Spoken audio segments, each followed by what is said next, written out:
Hello, Jason, you made it in. Oh, I think you're still muted. Yeah, I always forget that. Exactly, I know it's really hard to. Let me make sure my camera's working here. How's everything going? Pretty good. Yeah, everything's on fire and everyone's sick, and I guess in this world it's not that bad. Could be worse. Right, we could be facing a constitutional crisis on the Supreme Court. Oh shit, we are. Oh. Every day is like it brings new excitement in America, right? You guys don't like to do things slow and boring. It's just constant. No. It's a constant. Yeah. Constant stream of excitement. This country goes to 11. Well, I hope you guys are doing well. Are the fires close to you now? I know they're kind of all over the place, but I haven't, honestly, in the last 3 days, I haven't heard anything about them. So yeah, they've been close. They've it was really, really smoky here, and had that orange sky and all of that. Yeah.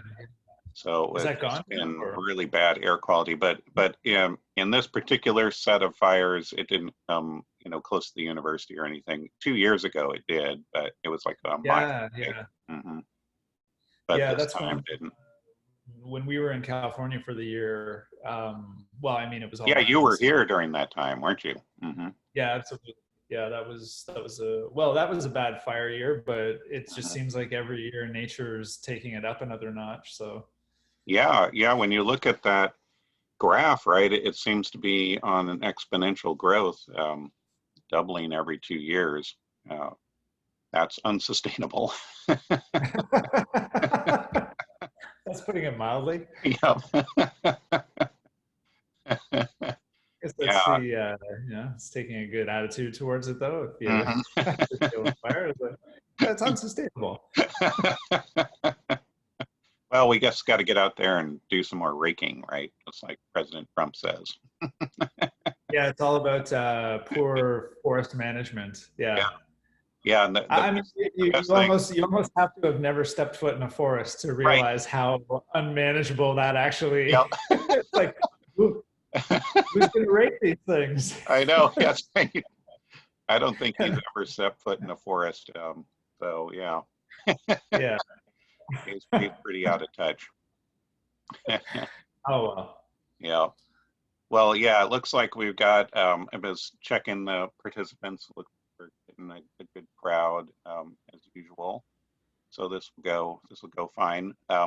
One thing I've been noticing: the speakers have been not giving themselves enough time for question and answers. So watch that. Right, it goes fast. Faster than you think. And yeah, I'm hoping, my goal is to kind of zip through things and then leave myself. I mean, I always say this, but my plan is to kind of have the timer going or watching the clock so that I'm leaving myself at least, I'd prefer 20 minutes of question. Yeah. I always like to have more conversation than presentation. Yeah. So yeah.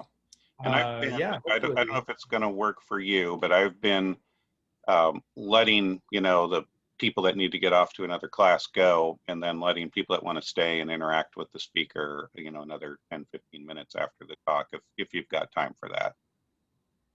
My afternoon is open. I didn't book anything. Okay. Let me just try that to make sure. Yeah, right. The calendar changes so quickly. I don't have anything until 6 o'clock tonight. So okay. Sweet. I'm good. Yeah. Yeah. I have plenty of time. Excellent. So I'm happy to do that. Yeah, I'd be happy to stay a little bit long. But like I said, I'll try to get through. I was looking at things, hoping to get through things quicker than 40 minutes, like a 40, 10 minutes. Yeah.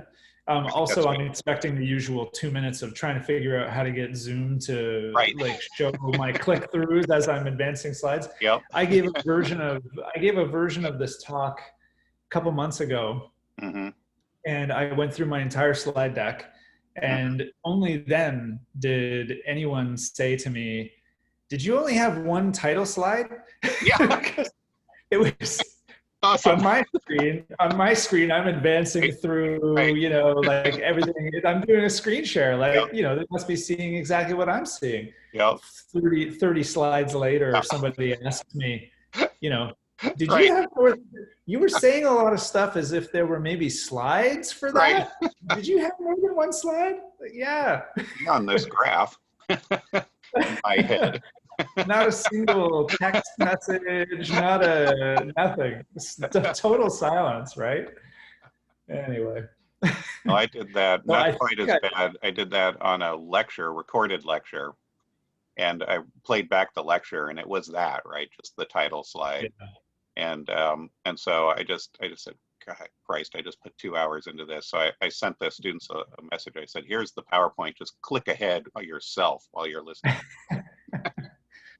Well, I think I've figured out the the process that I have to go through to actually get to the screen. The problem is that I don't know if this happens on PCs, but on a Mac, once you start your presentation, it opens up a full Yep. screen and you can't get out of the full Right. screen. So Yep. the screen that you've shared is on some other screen Right. Exactly. that you Yeah. literally can't get to, because like or once you do the screen share, Zoom locks you down, like you're Yeah. locked into that screen, which is, Hmm. I suppose, a good thing because it means you're not going to bounce around accidentally to some other Yeah. screen. That's Um, exactly why they do it, right? But it's good in that way, but it's really bad when you like.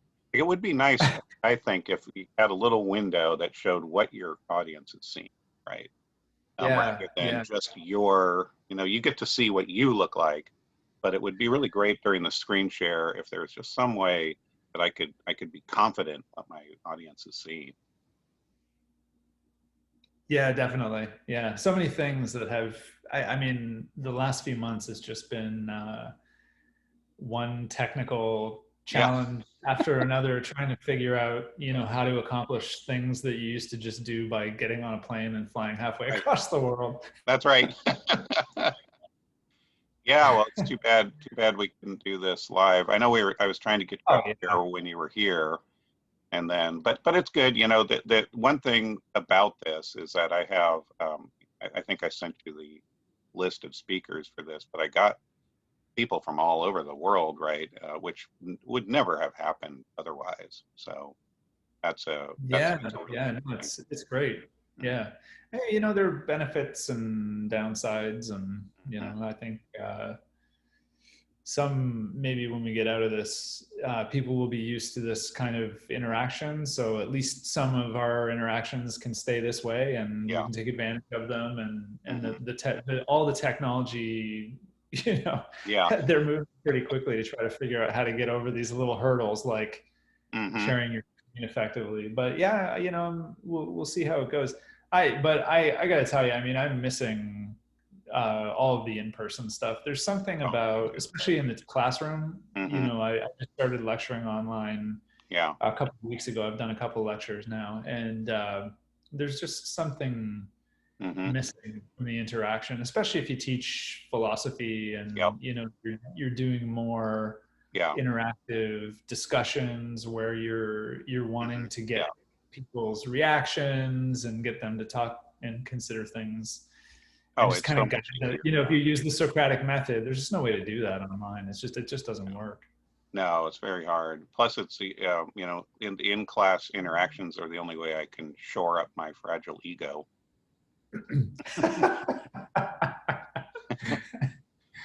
Well, we all have a bit of that. Yep. I don't have my ready-made fan base that are forced to interact with me. Right. Yeah. All right. Well, it looks like we are at broadcast time, so I'm going to hit the button. I'll introduce you, and then we'll go. Questions. Do you want them during the talk or after? because I've been doing them after, so that people don't just interrupt you. Yeah, well, I mean, we'll do them after only so that I can time getting through the slides a Okay. little bit better. Normally in Yeah. person, I find it's easier to do it back Right. and forth. I think so too. I think that's a good choice. Yeah, Okay. All right. Well, let's get going here. sounds good.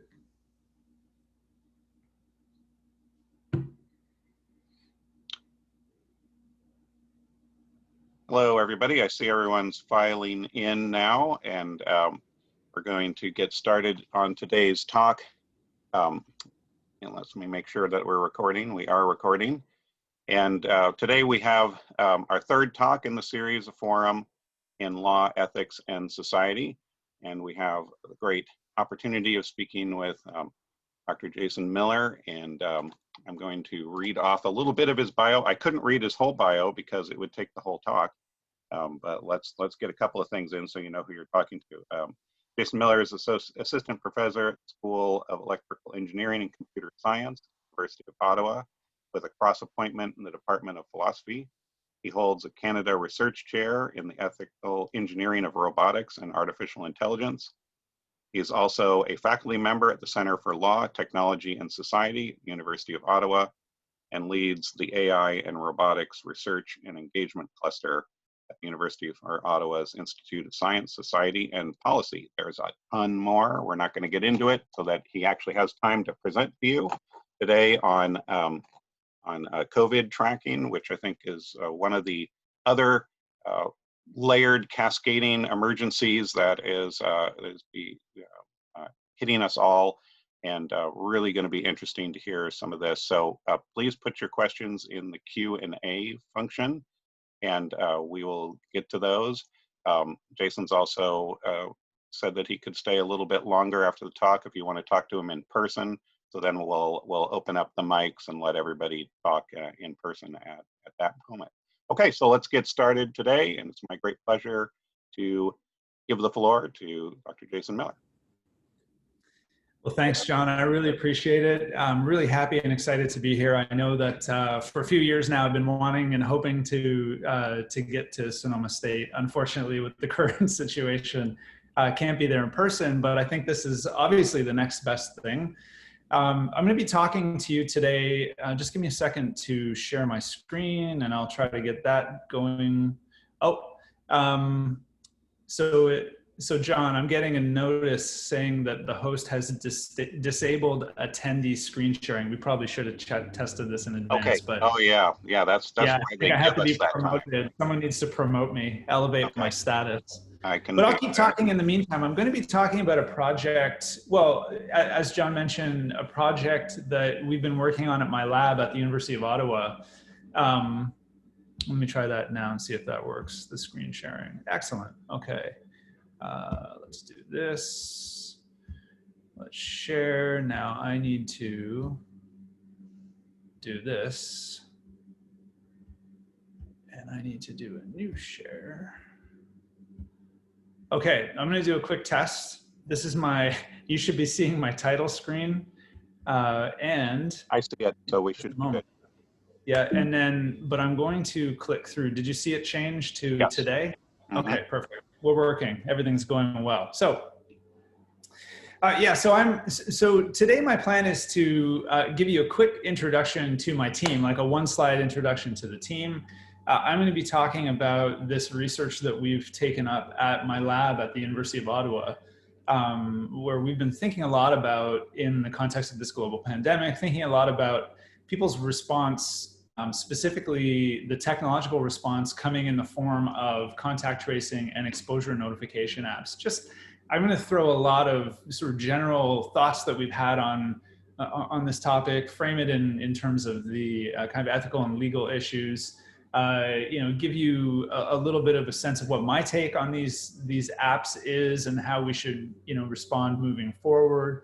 And then I will give you a little preview of a project. This is the global pandemic app watch project that we've started up at the lab, and just give you a bit of a sense of what we're doing with that.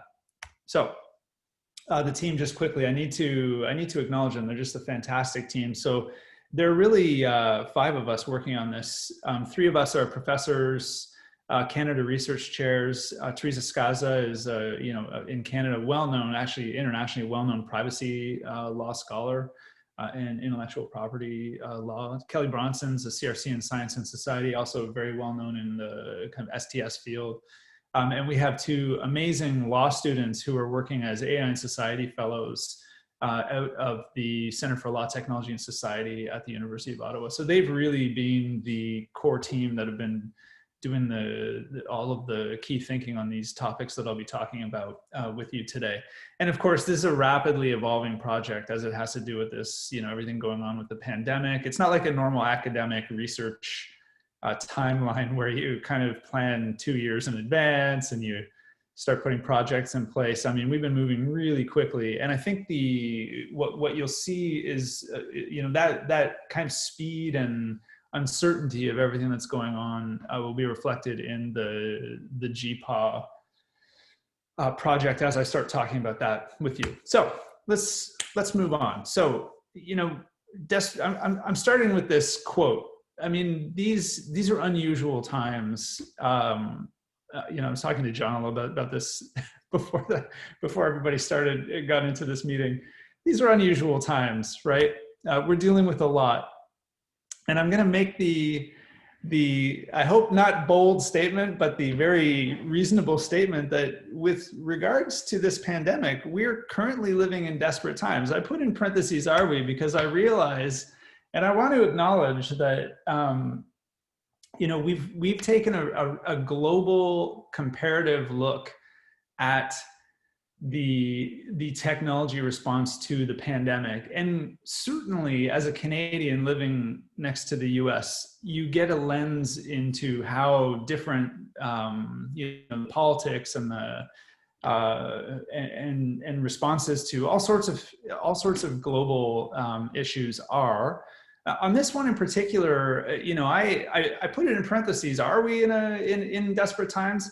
And certainly, speaking from someone from Canada, what we've seen, at least the indications are that the response has been somewhat different in Canada than it has been in many places, including places like South Korea and Singapore, but also in the U.S. and the U.K. and Italy, Spain. I mean, we've been taking a global view of this, even Sweden, places that are responding very differently to the pandemic. But I do want to start by stating a few assumptions, just to lay this on the table. Our team starts from the assumption that the coronavirus pandemic and COVID-19 are real. We're in the middle of a global public health crisis. That's how we're at least framing this. The motivations behind doing this research, and certainly how we're trying to analyze the technologies is in the context of a crisis, a public health crisis that is forcing a certain amount of desperation. People want to get back to normal, and we have this pressure to deal with a very unusual situation. But also that it's very important for us anyway to recognize that the way that we're going to deal with that is by leaning on those people who we would, I think, in normal times, unproblematically or unquestioningly lean on for certain, for a certain type of expertise. Healthcare experts and scientists are going to help us to better respond to these things. And certainly those are the assumptions that are built into this research. And you'll see how that features into the rest of it. And I just want to point out that these are not intended as political, although obviously I understand that in different contexts, they can be, they can be framed that way. But I take these assumptions not to be political, just mostly to be, the kind of assumptions that we're using as researchers to go about our typical work. So the question then, given those assumptions and that, we're saying that we're living in desperate times, is how should we respond when it comes to COVID-19 contact tracing? So there's, in desperate times, there's a couple different ways, the options on the table, right?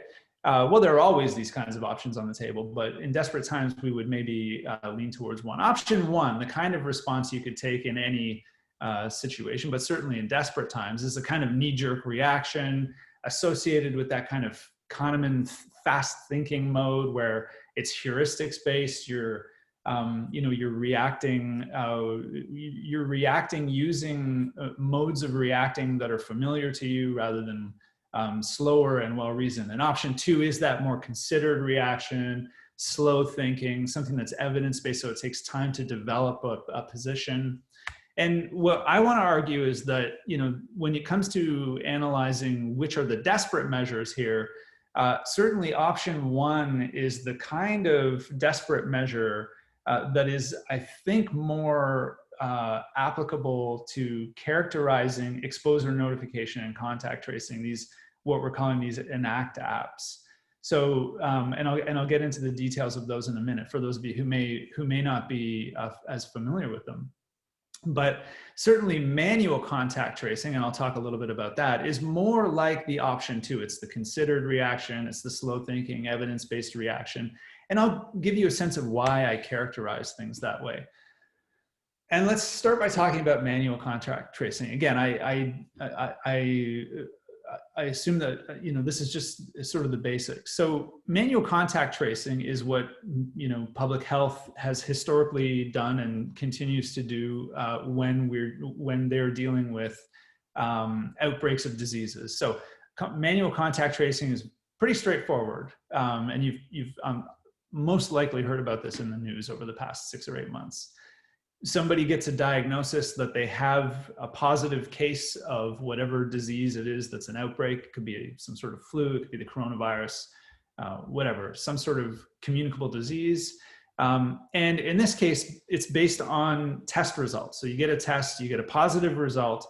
It's public health driven, right? So the data, everything is managed and controlled by people who deal with public health. So the public health agencies own the data.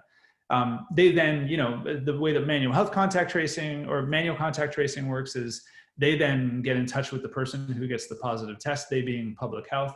They usually do a pretty thorough interview asking you, for frame of time, like, retrace your steps. We want to know everybody with whom you've come in contact.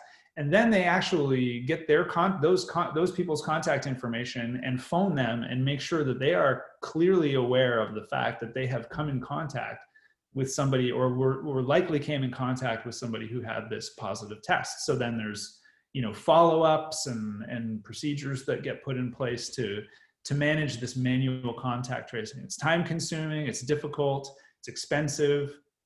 The data that you get from this lags the actual outbreak data. So for example, all of the data that we get today on positive COVID-19 tests, in terms of what implications that has for the spread of the disease, you're talking about up to a 2-week window prior to that you're trying to manage. So this is historical data that you're getting on the day. So there's a lag, but it's studied, it's well known, the outcomes are relatively well understood. So this is a health intervention. Manual contact tracing is a health intervention that's scientifically validated. Let's talk about these enact apps. So these are apps that you can download on your mobile device.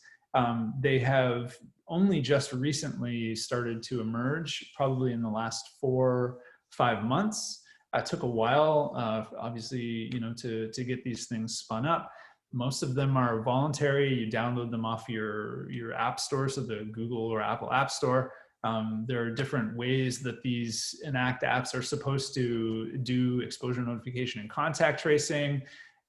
Every country has a slightly different approach, although many of them are now using the Google Apple, the Gains API. Sometimes these include, or they could include, artificial intelligence as a means of, adding to the analysis of the data that's coming in through the apps, through the GPS or Bluetooth apps, data in order to predict who may have been, how many people might be infected, or who is most likely, given all the data, to have been infected based on sophisticated algorithms. These come in different flavors. There are centralized data versions where all the data is kind of collected into a big database. and it can then, you know, be analyzed by people or whoever. There are decentralized versions where the data is all done on, you know, is stored on device, and there's very little data in any centralized database, and what data there is not really useful to anyone. The effectiveness of these apps is questionable. You know, it definitely relies on widespread uptake. Obviously, you know, if the app is meant to be detecting other COVID cases around you, you have to have a lot of people carrying these devices around in order for it to catch all of the contacts, the meaningful contacts. There's questions about what's a meaningful contact. So there are technical questions. How do you deal with walls and other barriers that these apps don't know about? You know, there are all sorts of questions about how you model the effectiveness of the algorithms driving the apps. So, you know, what kind of simulations are you running? In a nutshell, these apps are also difficult. You know, contact tracing, exposure notification is always difficult no matter what. But in contrast to the manual contact tracing, these apps are generally untested. They're new. There's a lot of uncertainty around their efficacy, and they still need a lot of scientific validation in order for us to understand exactly what they mean for any kind of pandemic. And I'm going to spend most of this first part of the presentation kind of talking about like why that's maybe problematic. And you might ask like, well, what's the big deal? It's just an app, right? I've heard, and this is something you hear commonly. People say like, look, anything's better than nothing. We're in the middle of this desperate situation. At least throwing an app out there is something that will have only positive consequences. Like maybe it'll catch a few cases. What's the downside? And that's the downside. And kind of thinking more broadly about these apps is really the kind of work that I do when in technology generally, taking a broader societal view. What I want to suggest is that in the middle of a public health crisis where there are literal life and death decisions being made based on contact tracing, potentially based on these apps, this is the wrong time to replace what we could think of as a standard healthcare intervention, manual contact tracing, with an untested one, the app-based contact tracing and exposure notification. At the very least, what I'm going to say is that we need to, when we release these things, put in place very careful and well thought out monitoring strategies so that we can measure and validate the effectiveness of these apps. And I'll get into that as we go along and kind of explain why. So the language that I'm going to use, again, this is just kind of how I do my work, but the language I want to use is borrowed very, very much from healthcare. And, you know, it's the kind of language that we would use when we're thinking about, you know, introducing a COVID vaccine into the public. And we've seen it's been a really interesting time. We've seen a lot of talk about vaccines, about efficacy, about drug trials, about releasing vaccines too early and why we wouldn't want to do that, even if most vaccines are safe. I actually see these apps very, you know, the kind of language that we can use to characterize these things ethically is very similar. And so I use it. So I wrote this article called Side Effects May Vary. The lack of evidence prompts vigilance when considering contact tracing apps. Basically, what I argued in that article was that, you know, there are identifiable and predictable negative outcomes that we could imagine resulting from the use of these enact apps. And so we need to be very careful when we think about releasing them into the public without any kind of testing or monitoring being put in place to manage those effects. Okay, so, you know, to properly assess the value of a technology, the view that we take at Cradle is that we have to take into account not just the functional details of what the technology is doing, but also the ethical, social, legal side, what we call side effects of the technology. And it's, again, borrowing from this kind of language. And the best time to do this is during the design phase. I won't talk too much about that, but basically the earlier the better. You want to put these things in place up front. And the kind of picture that I work with is this. So you know, you've got this technology, You want to design, you do an analysis, and then you measure the practical outputs, or based on your analysis, you put in place these practical outputs are the research outputs, policies, governance frameworks, design or engineering requirements, and you do the engineering work in order to address those issues, the ethical, social, and legal issues that you identify in the design phase. And I want to argue that this is a little bit like saying you want to avoid taking a narrower functional design scope, which is actually what we're more used to thinking about in engineering and computer science and in the development of technology. You want to adopt this broader way of thinking about technology, which takes into account the functional plus the design, or the societal implications of the technology. And so that's what you want your design scope to be. You want it to be both functional and societal. And you want to account for all of those things in the design, right?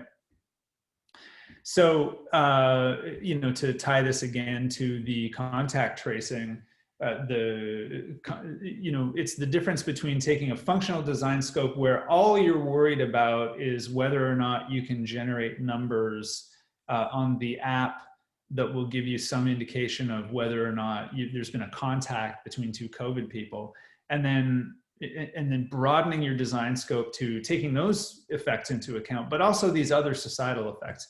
Because what I'll talk about next is that these societal effects, these broader societal effects, could actually offset whatever benefits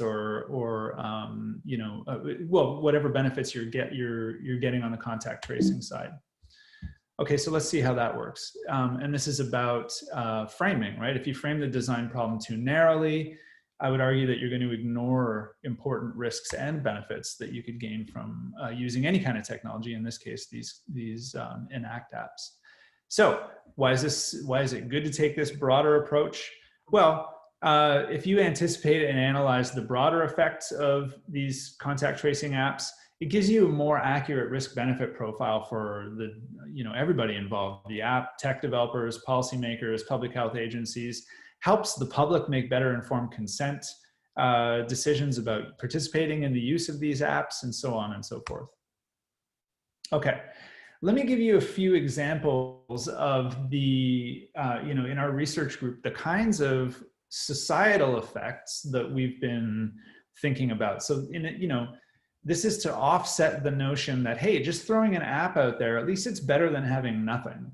Well, I want, we've been thinking very carefully about whether that's the case. What are some of the things that can go wrong if we don't address them correctly in the design phase? Well, there's the obvious, the privacy, and the privacy has really, as I'll talk about in a minute, it's really taken hold. People are paying attention to privacy with these Enact apps. There's a need for an evidence-based approach. I talked about that. There's this risk of there being, of not being able to measure both the benefits or the risks of using, like the outcomes of using these apps. There's a strong possibility that the public can overtrust these apps and treat them like COVID detectors. So, for example, there's an app that has been developed nationally in Canada. It's been adopted in various provinces, not all of them, but many of them. And I get a message every week. I think there's a weekly or bi-weekly meeting or notification that comes through and says, the COVID alert has not detected any meaningful contacts in the last, or this week, or in the last 2 weeks.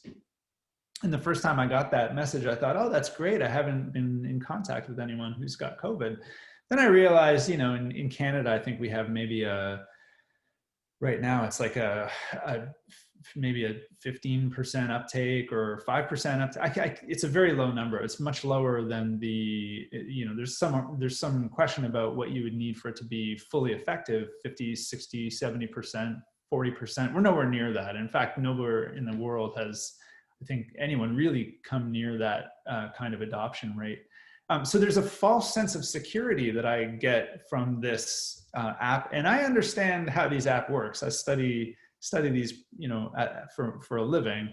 But I can tell you that, having had conversations with just, random people here and there, there's a real worry in my mind that some people are walking around, maybe many people are walking around thinking that because this thing is just kind of running on their phone and it's developed by, all the smart people at Google and Apple, that this thing is kind of like detecting whether or not you are in real time coming in contact with other people who are infected with COVID. And that's just not the case. And that can result in, possibly reckless behavior where people give up on their social distancing. They decide that they're safer than they are. So they kind of like, they're more willing to do things that they wouldn't normally do if they weren't receiving those, those false, laboring under what we would call like a false sense of security. These contact tracing apps, if they start giving out all sorts of notifications like false positives, they could stress existing healthcare resources. So, people phoning in, trying to figure out, what's going on, what they're supposed to do. And there's a limit to those resources. Certainly, there are mental health impacts that people have been talking about. The kind of notification burnout. It's a constant reminder of the stress. That could be a good thing and a bad thing, I suppose. But again, we need to study these things to understand whether they're good or bad. Notification burnout can be a thing. Look, we're already seeing now with this, in Canada, we're certainly starting to see what we think is a second wave coming. I know in Europe, they're dealing with this right now. Part of the thing that you have to worry about is just burnout from public health messaging. We're getting it constantly. You turn on the TV in any given day and it's just all over the news, right? Like, politicians just telling people they need to keep social distancing, and then you get mixed messages. You're just like, it's kind of burnout getting all this messaging. And these apps can, they can certainly add to that burnout. There are ways that we are already seeing people kind of hint at different ways of discriminating against different groups. So, for example, there's talk of using these types of apps or developing different new apps that would be kind of like COVID passports, allow you access to places if you've had a test recently and you can prove it using these apps. Different ways of really using technology to discriminate differently against different people in ways that may or may not be permissible according to legal standards, and then whether or not that's permissible based on ethical standards is a whole other conversation. And of course, that can end up exacerbating these kind of biased distributions of benefits and risks. You talk about the digital divide. There are all sorts of questions that come up about that. Who's getting protected more if these kind of protection measures are technology based. Public health agencies or governments start leaning on these technology companies to deliver the solutions. That can certainly be exacerbated because they're not, then the people whose job it is to care most about the fair distribution of risks and benefits in society are kind of backing off and leaving it up. They're kind of outsourcing that responsibility. So these are really, when people say, what's the problem? This is just an app. Isn't it just, you put the app out there and it's just something that sits on your phone. What's the big deal? These are the things that we think could offset the benefits of these apps. Look, if it's out there and it's not really functioning effectively because it's got low uptake, if it's not providing the kind of information that you need in order to make good public health decisions anyway, it could be that these negative effects offset whatever benefits that you intended for that app. The point is that we need to understand that. We need to measure it so that we can detect whether that's the case or not. So how do we take these ethical, social, and legal side effects into account when designing technology? Well, just to get back to this kind of picture that we paint, this is what we do at our lab when we're doing this kind of ethical engineering of robotics and AI. This is the kind of process that we use. In this case, we're thinking of things like algorithmic impact assessments, privacy impact assessments, developing different design frameworks to help ensure that the the design decisions, the engineering tools that engineers need to make, to make decisions based on an understanding of these societal issues. The requirements get put in place properly, the governance and the governance mechanisms and policies get put into place to avoid and to manage all of these issues that we're identifying and analyzing in the analysis phase. And then it's an iterative process. We're working quickly to try to respond to this global health crisis. So we see that there's a need to get apps out before they're tested. So what we're trying to motivate our people to make sure that they're putting in place the mechanisms that they would use to do that measurement and analysis on an ongoing and iterative basis, so that we can, maybe start seeing the benefit of these apps. So at the very least, I would say, we should be monitoring these apps both for their intended outcomes and for these kind of adverse reactions, again, to borrow from the language of, pharmaceutical testing. Okay, let me talk a little bit about the program that this project that we've spun up at our lab. The lab is called the Canadian Robotics and Artificial Intelligence Ethical Design Lab. It's CRADLE as an acronym. So you'll see CRADLE mentioned throughout. You can see the little logo down at the bottom of the screen there. So if it comes up. So the research question was, look, how we decided to, with all that stuff in mind, we decided to focus on one thing. How are people measuring these apps' intended outcomes or adverse reactions? So we've kind of listed all these potential issues that we can imagine happening in the context of rolling these apps out during a pandemic. So how are the developers, governments, everybody measuring whether that's happening or not? Because again, with manual contact tracing, we have an understanding of how that works. We know who's doing it. We know how it works. We studied it. It's reliable. It helps. Public health agencies are certainly still doing the contact tracing. When you listen to the health experts, I think this has to be true in every country, including the U.S. They are all advocating for more manual contact tracing because we know it helps. What's going on with these apps now that they're starting to enter the scene? Our initial findings are not encouraging. So we, in kind of scouring the internet and talking with people, certainly in Canada, about how, and in Canada, the app is based on the Google Apple exposure notification API. It's built on that, developed largely by Shopify. You may have heard of Shopify. So they're taking care of it, but they don't appear to be measuring or putting in place the mechanisms that would help to measure both the app's effectiveness at doing contact tracing and the app's potential, adverse, unanticipated but predictable side effects, right? All of that, like kind of laundry list that I gave you, of concerns that we have.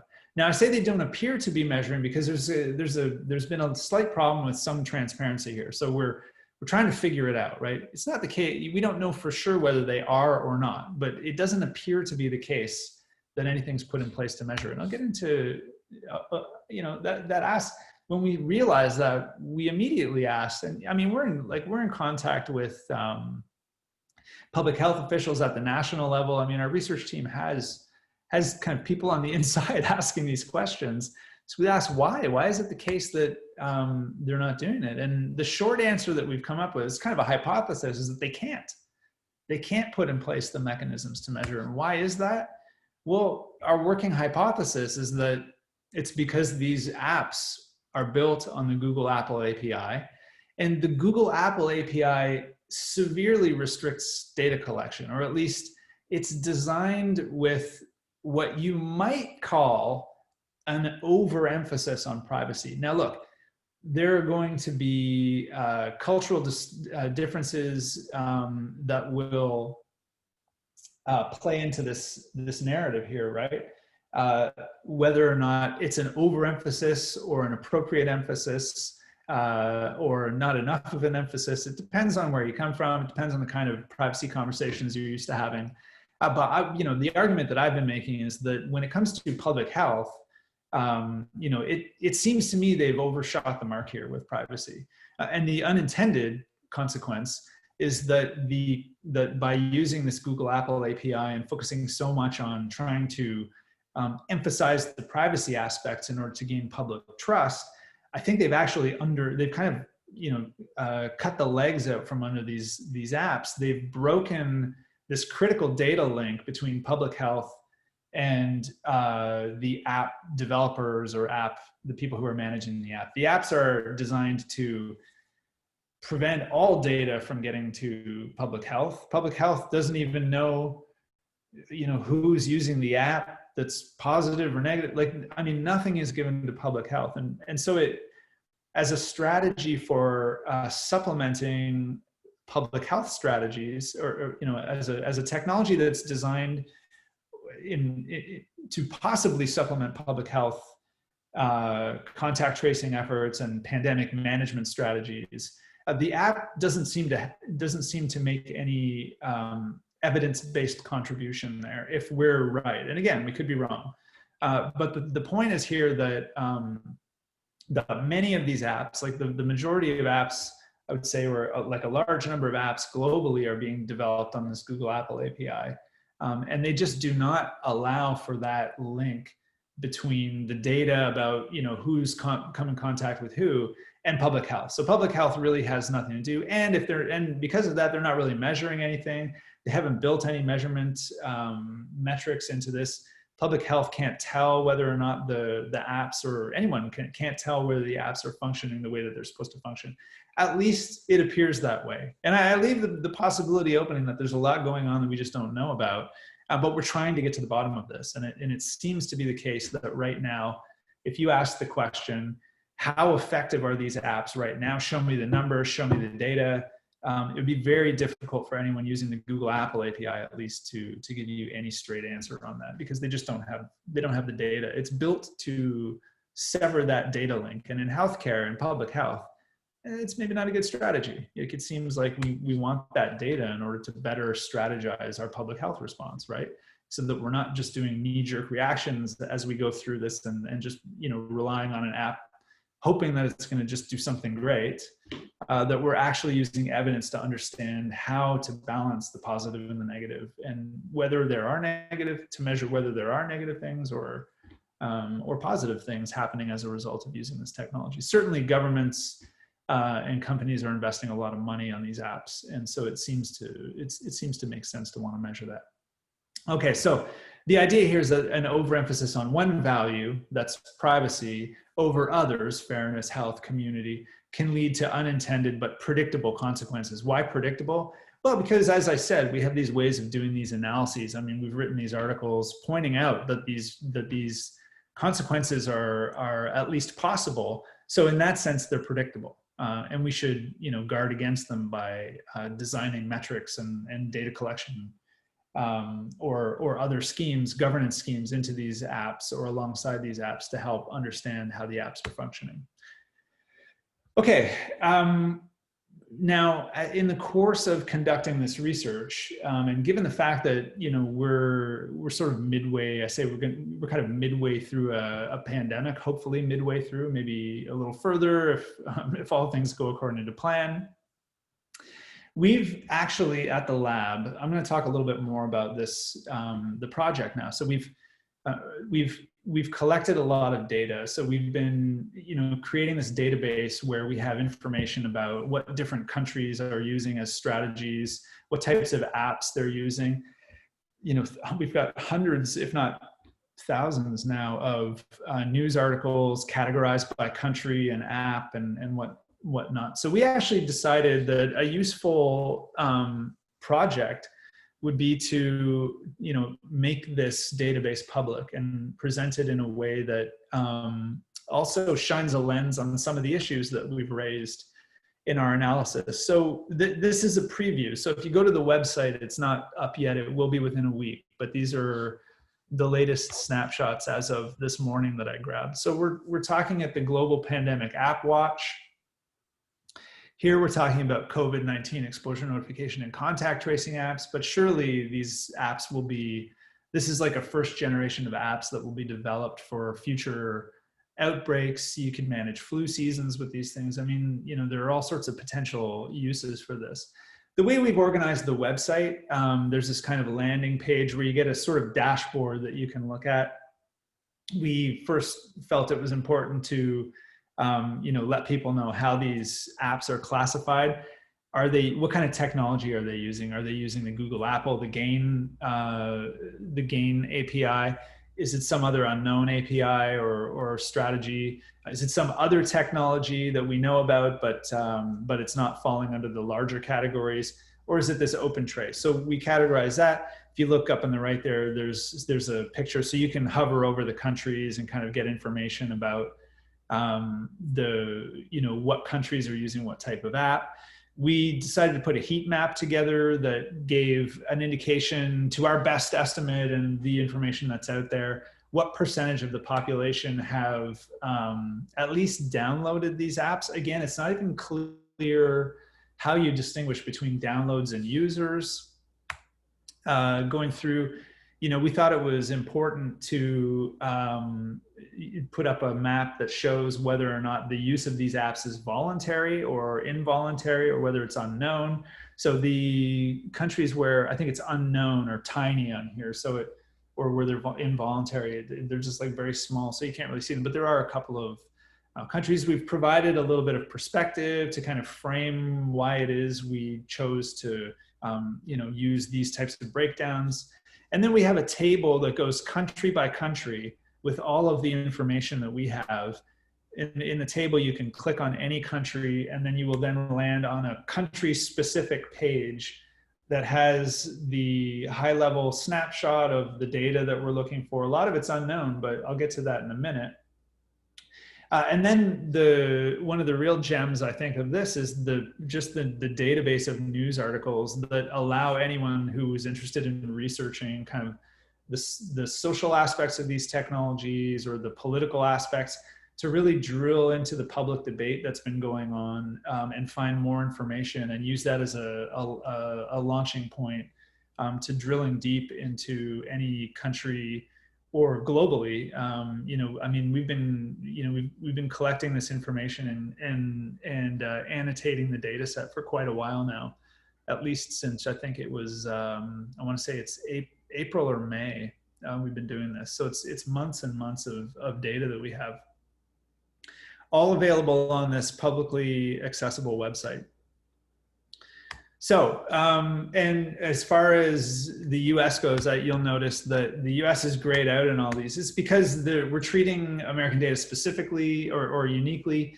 There's so much state-specific stuff that's going on that we're just developing maps that are specific to the US, so that you'll be able to go to a page that has the US as a landing page, and then state-specific information with the same kind of tables outlining news articles about apps in specific states and so on. And that will be available at launch.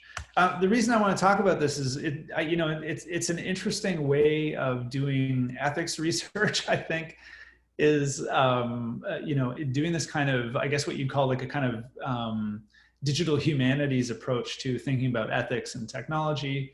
But the public databases got us excited. We're actually, after we launch, what we'll be doing is pushing to find as many people in as many places as possible who may be interested in collaborating and contributing to this public database.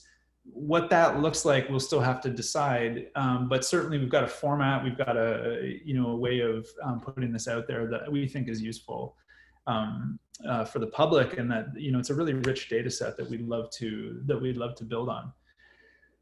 So that's it for the presentation. I'm happy to take questions. I went over a lot of information. I will stop sharing my screen now, I think, and mainly so that I can go back to the Zoom screen and potentially see people or hear people.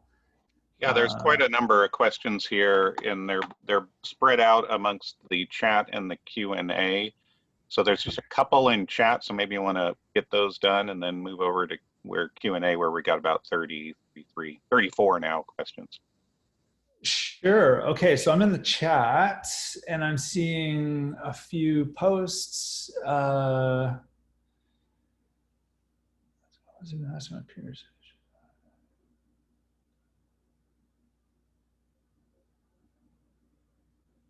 So there's a question about the effectiveness of these programs. Are we talking programs like public health programs, or are we talking programs like apps on a phone?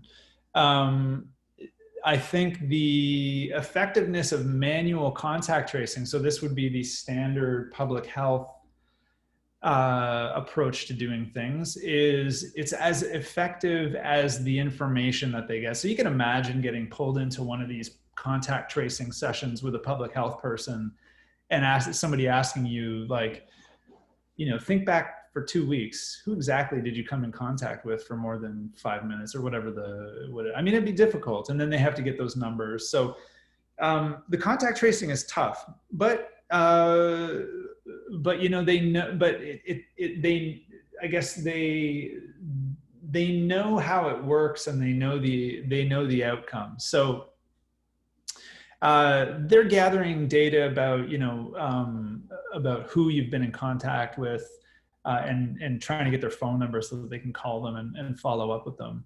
How do we improve the effectiveness of that? Well, it's really like a labor thing. You need, it sounds like you need more people. You need to do it quickly. The most important thing is the rapid testing. So for contact tracing, it's like, you need to get people tested and have that data turned around within 24 hours, so that the faster you can get it done. If you can get it done in 15 minutes and you find out they're positive, boom, that's 15. You may have saved a day or two in trying to get the news out to people who they've come in contact with. That's how you improve that. The contact tracing apps is a different story. How do you improve them?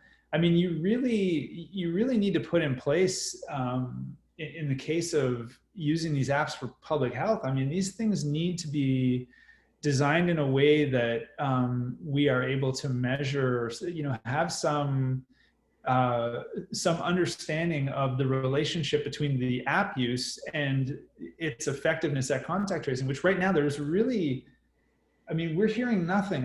It's not even clear to us whether, when you go to get tested these days, say in Ontario where I live, whether the public health people who are there administering the tests are doing any kind of surveys like, why did you come here? Did you get an alert on your app? We're not even sure what they're doing in those regards. So there are a lot of questions about how to improve it. And of course, improving it requires a larger conversation with more stakeholders to try to understand how these things are working and what the possibilities are for linking into public health. And we are really trying to motivate those conversations. How can we try and provide low-income individuals with the benefits of these apps? Yeah, again, this gets to the potential for unevenly distributed, essentially biased sets of risks and benefits. Like, people who have expensive phones and carry them around with them all the time are clearly going to benefit from an app that's effective, and those who don't are not. So it's low income, it's maybe elderly, the elderly who are just not using these things, or traveling around with phones in their pockets all the time. That's a bigger challenge. What could be changed about the Google Apple API?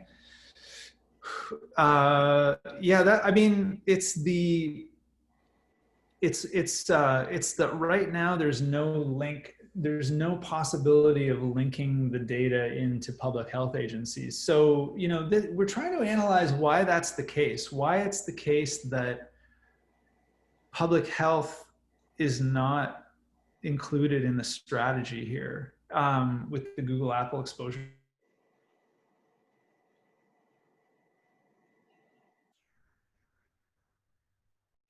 Or useful they are. So one of the working hypotheses that we've kind of been using is that there's a kind of a cultural, political, or socio-political difference. So, for example, You could in Canada, we have a very different public health system here, or healthcare system here, and it may just be that it's the focus on privacy and on a private company kind of like doing what Apple and Google have done in terms of locking down the data has more to do with just the approach to healthcare that differs in the United States and in other countries. So in Canada, it may be the case that people have, I don't know, maybe they have more trust in their public health agencies collecting their data, kind of used to it.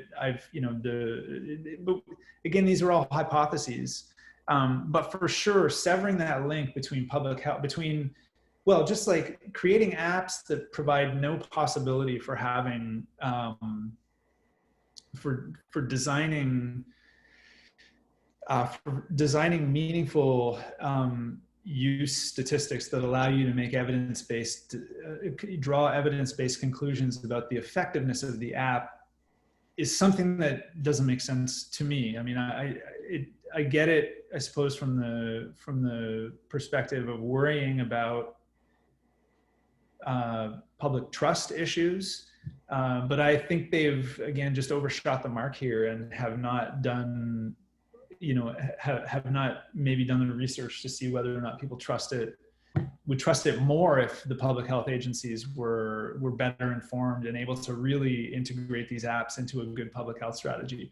Right now, at best, you can say that the apps are running in parallel to whatever public health is doing, and they are not tightly integrated in the coordinated public health responses. Again, this may be sociopolitical, right? I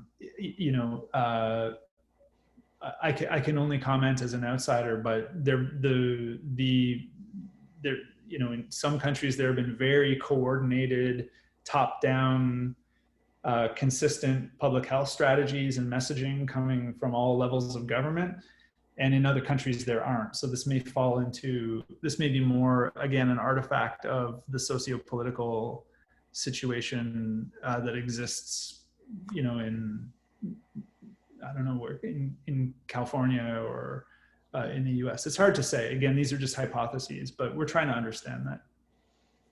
Okay, so many questions. I'll just start picking through them. So I don't know, John, if you want to jump in, if you have to let people go or tell them, what to do. I'm sticking around. So yeah, we've got enough time for one more big question for sure. Okay. So yeah, I think I've got a big question here from Jet.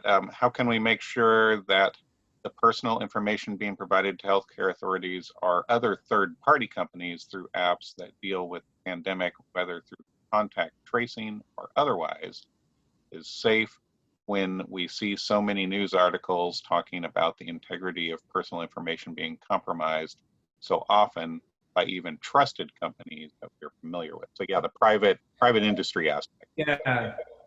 So look, I am going to say that on this one, I think we're definitely, it's a great question. I think it gets so perfectly to the heart of the socio-political artifact thing that I'm trying to get across, right? So, I know from a healthcare ethics, like from a bioethics perspective, clinical ethics perspective, in the US,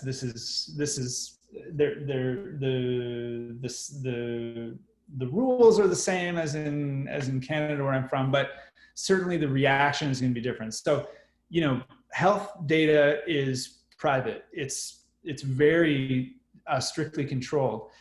Now, there's a difference between how that works in the US with an private insurance-based health delivery versus somewhere like Canada, where you have it's essentially like public health insurance that delivers all your healthcare. So here, I would say, I'm motivated to say that I would rather have all of my contact tracing app data delivered straight to public health or to the hospitals or whoever the healthcare providers are who are dealing with it. I'm used to giving them my data. There are lots of protections in place, I feel anyway, where they'll respect my privacy. they can't take away my healthcare. They can't take away my, I mean, these are just, it's a different kind of situation.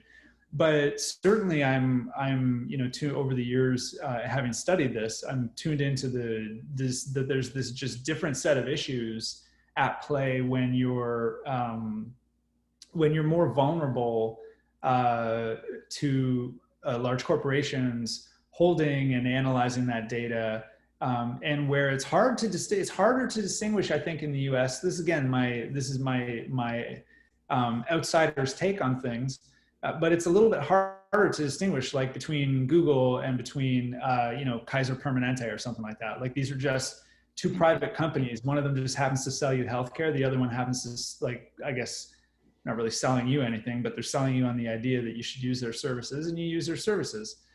So the trust, maybe the trust is like different. The trust mechanisms are different, public trust.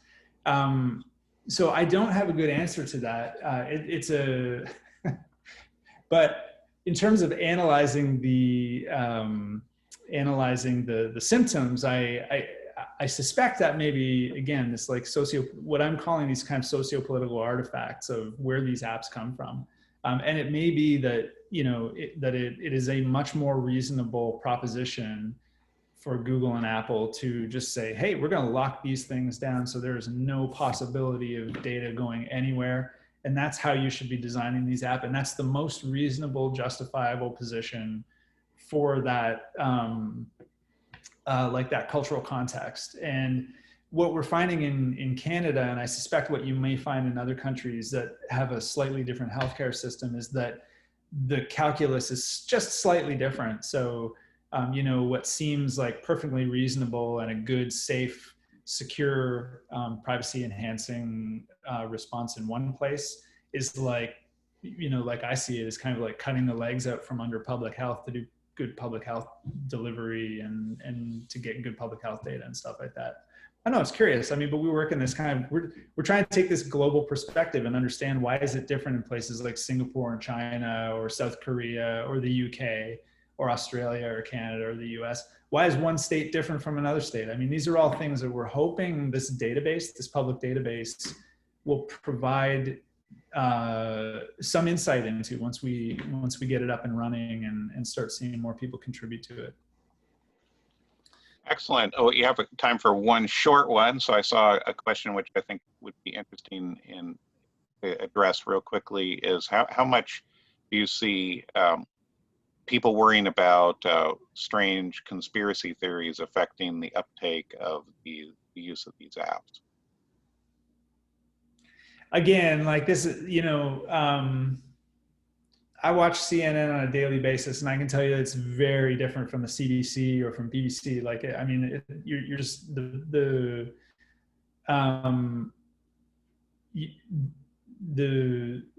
if the conspiracy theories that you're talking about are those kind of conspiracy theories, then the challenges in the U.S. right now are just different from the mainstream challenges with respect to those types of issues are different than, I suspect, than in certainly in Canada.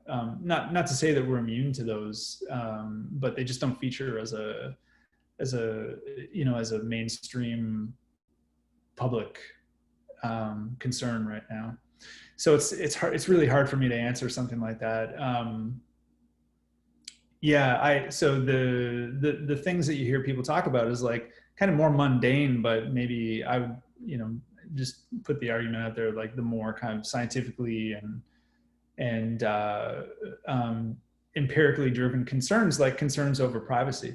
But again, like I think that if anything, they've overshot the mark on these apps when it comes to protecting privacy.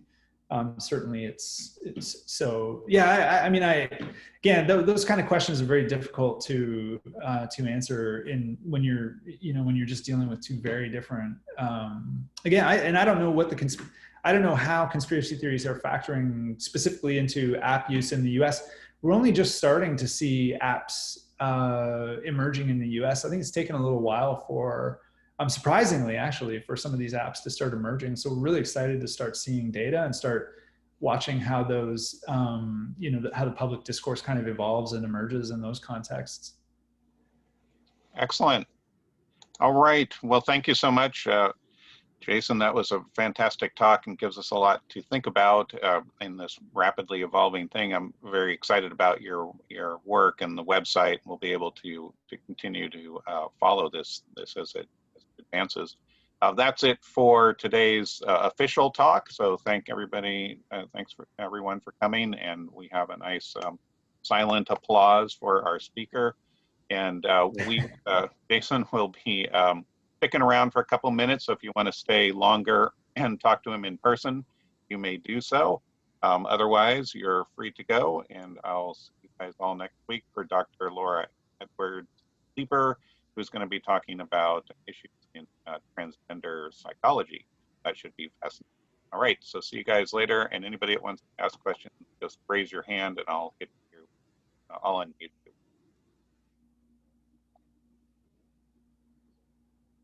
Yeah, so that's a very, very interesting problem. I think a growing problem in the United States is the legitimacy of alternative facts, and it's something that, like you said, that it's unbelievable we even have to talk about it, but it comes through certain news medias stronger than others, and these things like One American News and stuff that just pander to it, InfoWars that just pander to it and give it a legitimate sounding voice. I think will actually that. So you're gonna have people who are skeptical because of the scientific reasons, the privacy reasons, and you're gonna have other people that are skeptical because of crazy weird reasons, and you might have the technology sort of being confounded that way. Yeah, I mean, it's getting. I think one of the frightening things is just that it's getting so difficult, to sift through what is legitimate and what's not anymore. I mean, even if you're tuned into this stuff, it can be difficult to sort through that information. Sometimes you just don't know where things are coming from and how to evaluate the source. I mean, I've just given up on Facebook. I mean, I quit Facebook. Not mainly because I realized at some point that any piece of information that I got on Facebook, I had absolutely no way of knowing whether or not it was legitimate or not. And so what I end up doing is spending a ton of time trying to evaluate the legitimacy of any random piece of information that catches my eye. Which is, I mean, it's just a waste of time more than anything. You may as well just give up on the platform that's spreading so much of this stuff and just turn to other sources. Mm-hmm. Not that that's a complete remedy, but I mean, it's like on Facebook, it's hopeless. Mm-hmm. Right. It's like, so anyway, so if it's information about the pandemic, whatever, I mean, anyway,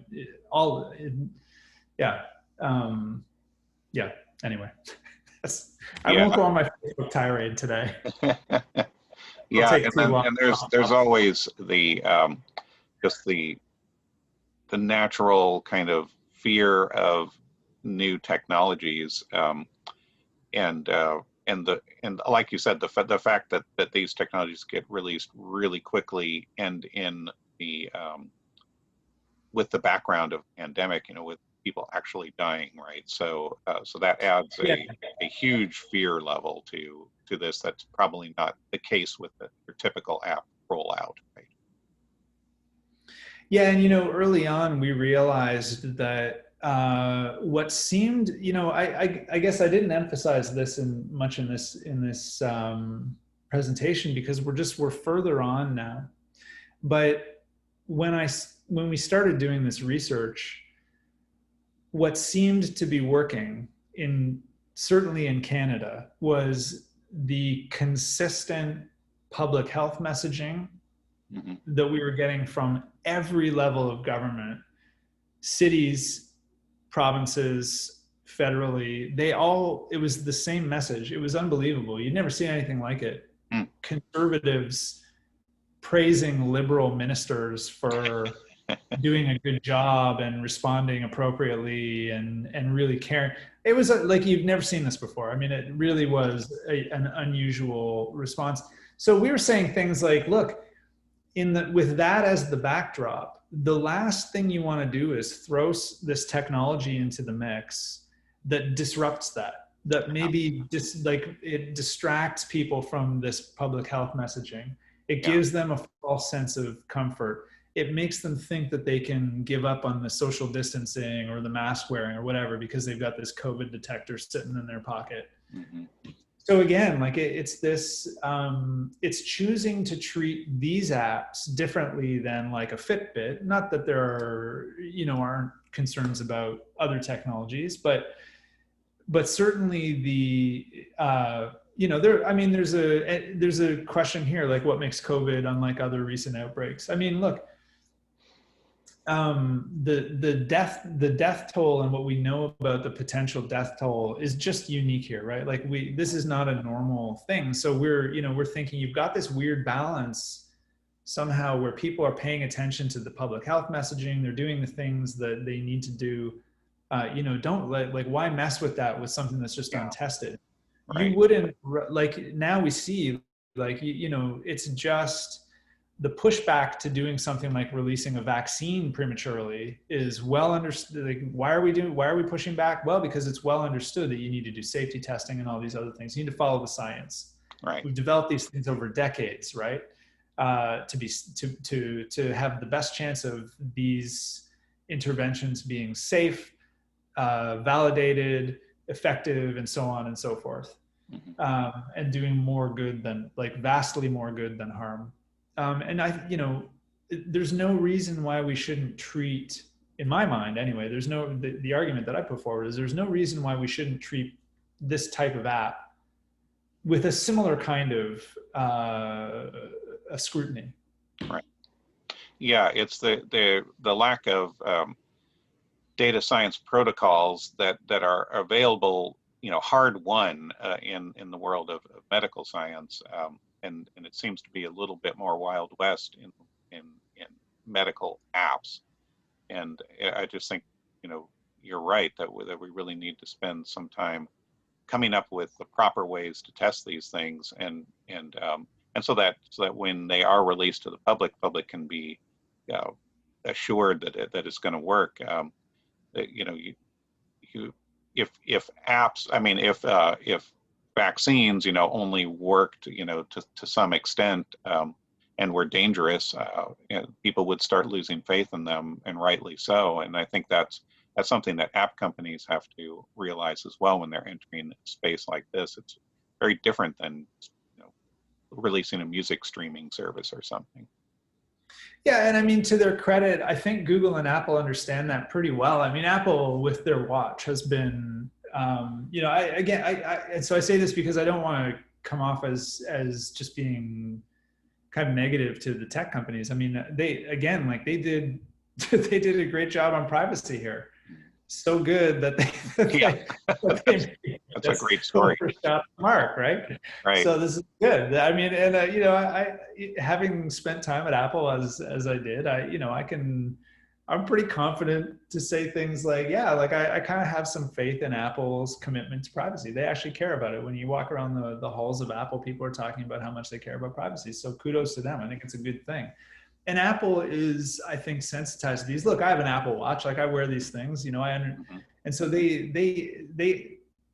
understand and have like teams of physicians working there, and they've got ethicists who are kind of like people who are aware of the bioethical considerations that help them to develop these apps. So, and Google, they for a while there, this was years ago, probably a decade ago, they were kind of flirting with getting into the medical records and medical data Right.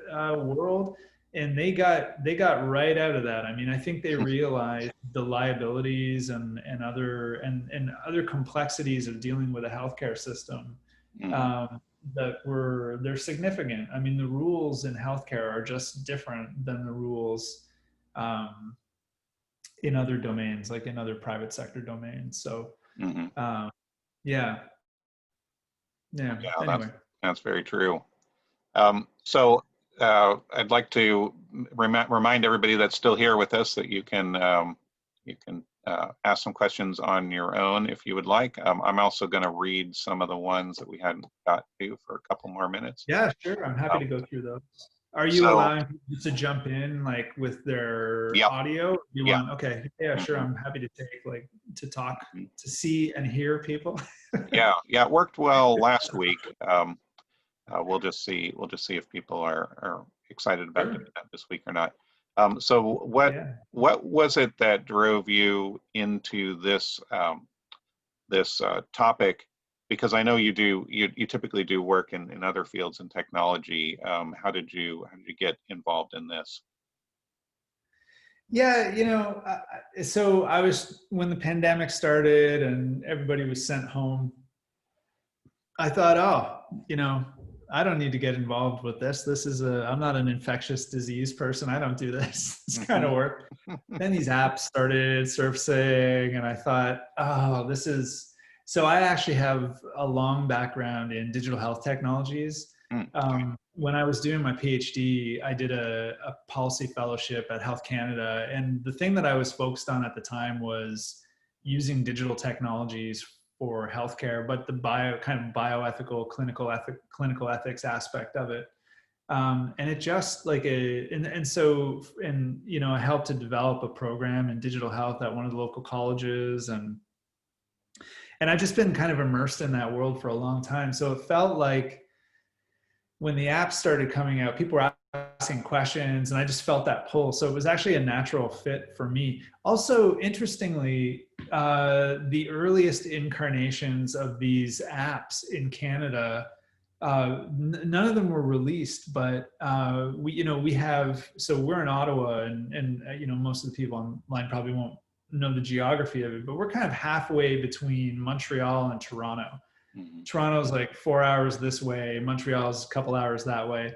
And in each of those cities, we have two of the biggest artificial intelligence research hubs in the world. So these are like, world famous. We've got Millar in Montreal and the Vector Institute in Toronto. And they were turning their attention to developing AI powered versions of these apps. Hmm. So Mila was pushing hard in Montreal to get one of their apps into circulation on the app stores and to get it endorsed by the health agencies.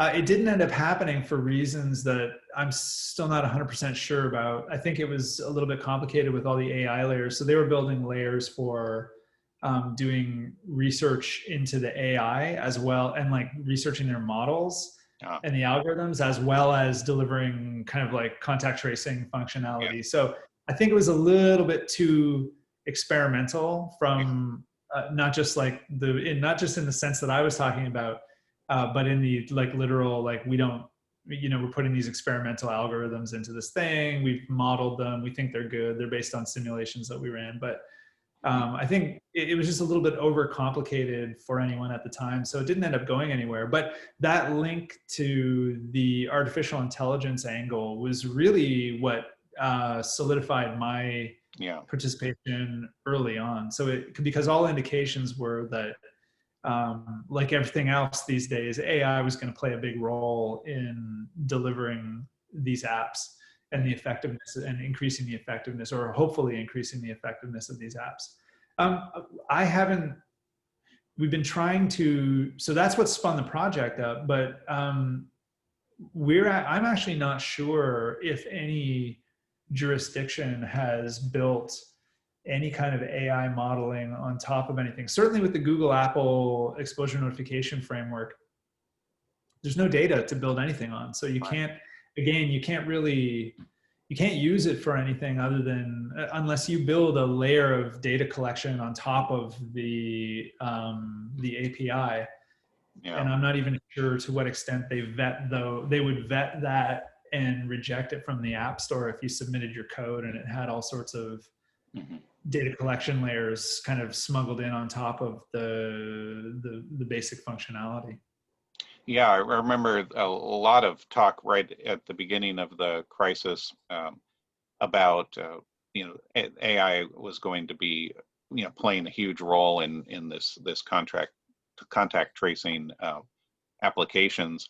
You just really have not seen it, and that's a good explanation. I was wondering why, but now it's starting to make sense to me why this has failed. Maybe AI just isn't quite ready for this, but when it is, it's going to be add these incredibly new confounding factors.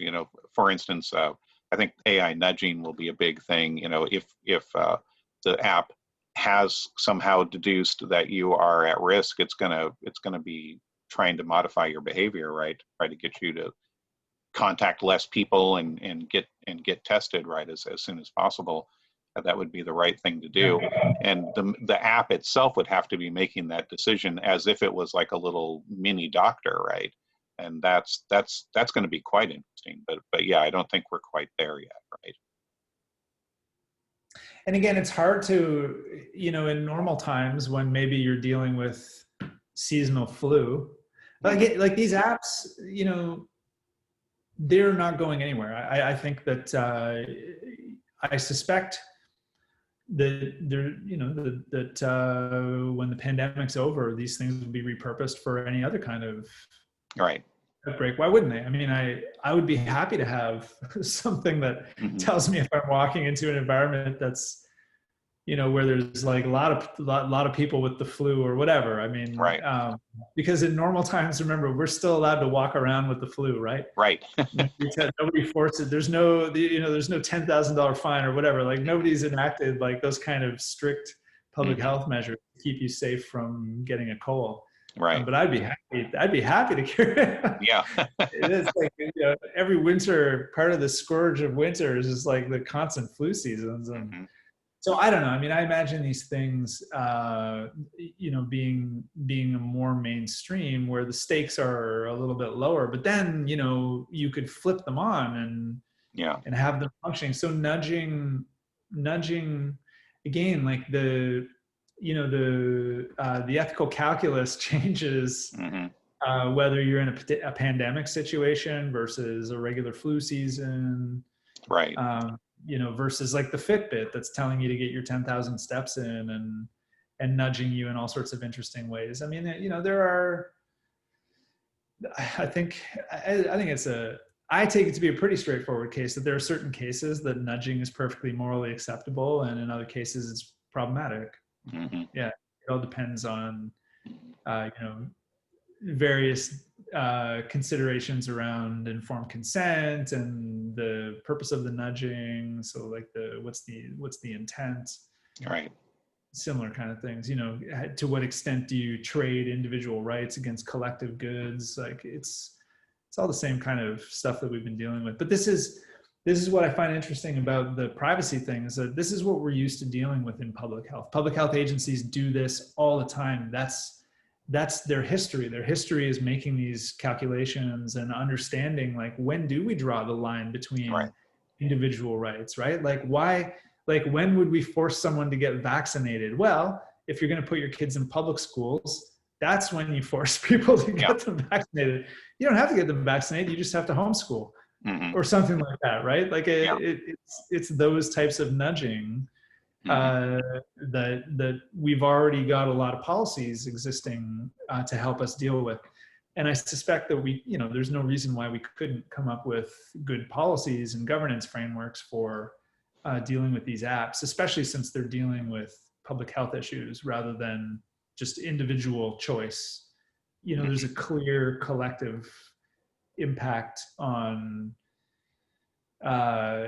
failing to put in place mandatory mask regimes or something like that in the middle of, there's just like the science is irrefutable. I mean, it's just that you see it working, the data's there, we understand this. Yeah, exactly. Oh, I got a recent question here. Not everybody on the line is tech savvy. Can you help explain to them what an API is?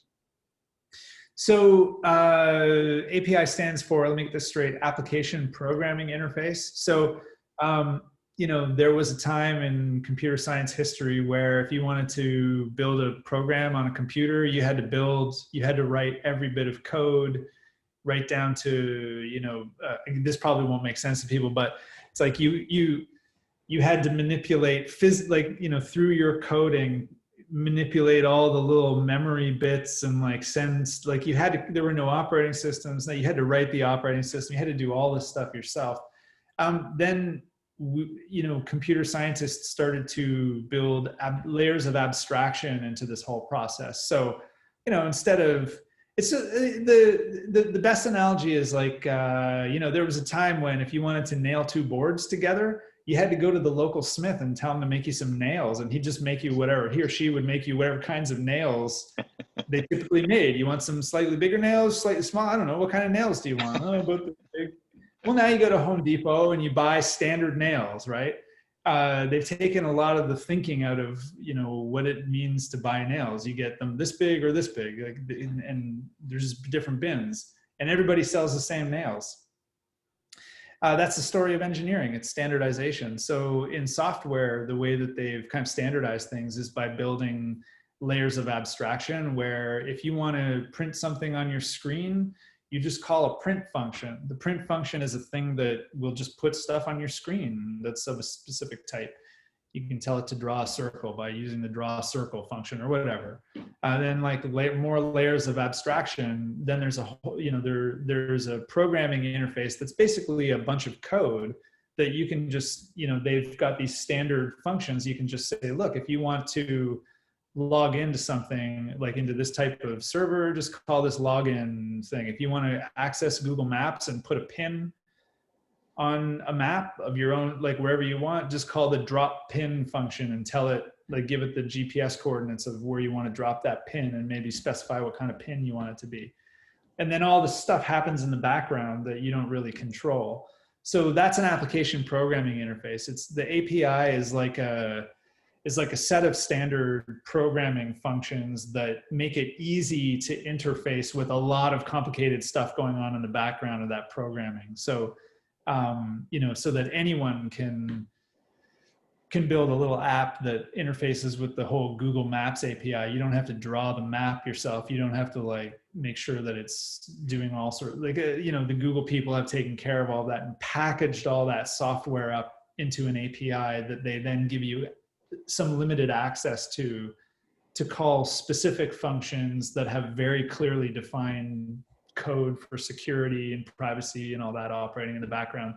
In the case of the Google Apple API, the reason that Google and Apple had to come out with this thing is because normally your Bluetooth function is something that you can turn on or off, and it's you've got all these privacy features in there that specify that a thing can only access your Bluetooth or whatever GPS data when you're using an app, and so on and so forth.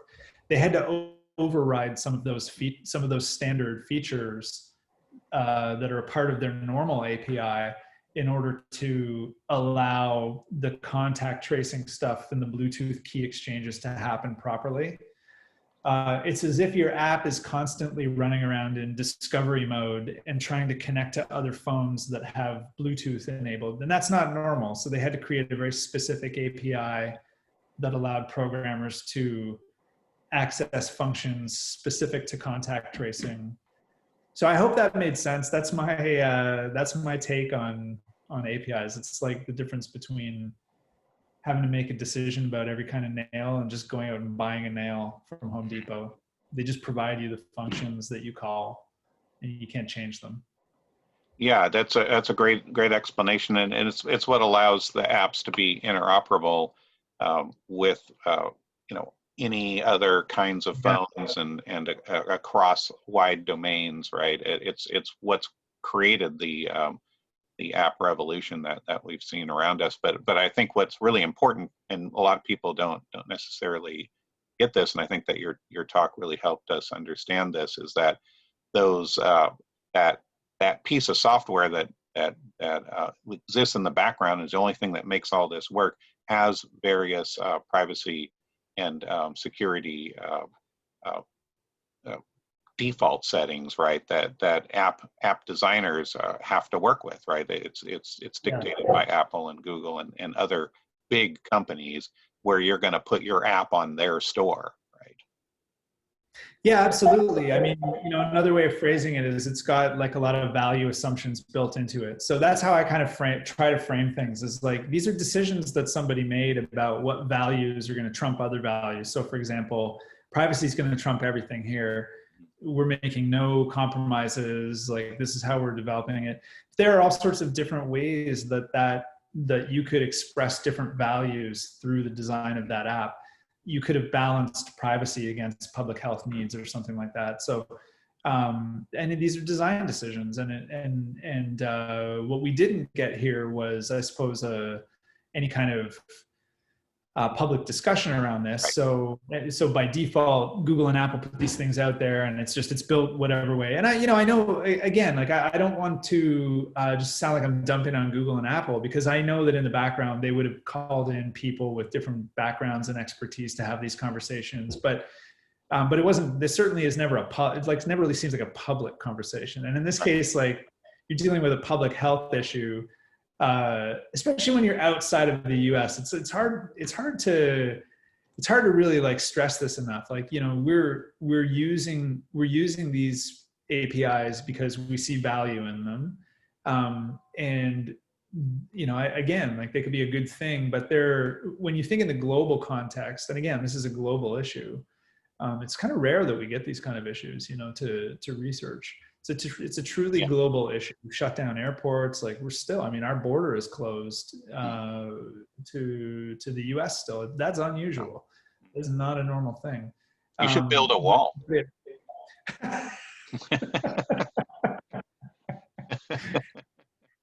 Well, kids are doing it.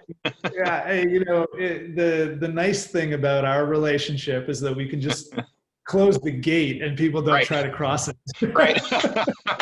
For the most part. This is one of the nice things. It's the longest undefended border in the world. Right? That's what they call it. So let's keep it that way, hopefully. Knock on. That's right. Excellent.